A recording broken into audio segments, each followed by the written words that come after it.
এবার নৌকা মার্কা যদি না থাকে, নির্বাচন না অংশগ্রহণ করতে না দেয়, আমরা যাব না ওখানে, আমরা যাব না।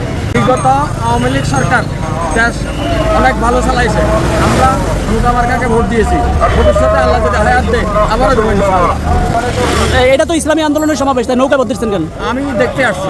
এবার নৌকা মার্কা যদি না থাকে, নির্বাচন না অংশগ্রহণ করতে না দেয়, আমরা যাব না ওখানে, আমরা যাব না। নৌকাকে ভালোবাসেন কেন?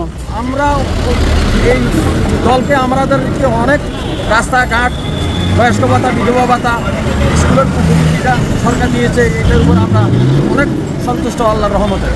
তাই এখানে আজকে সমাবেশে আসছেন কোথা থেকে? এর থেকে কেন আসছেন? শুধু দেখতে আসছি। কি মনে করছেন যে নৌকা কি আবার আসবে আপনার নৌকা?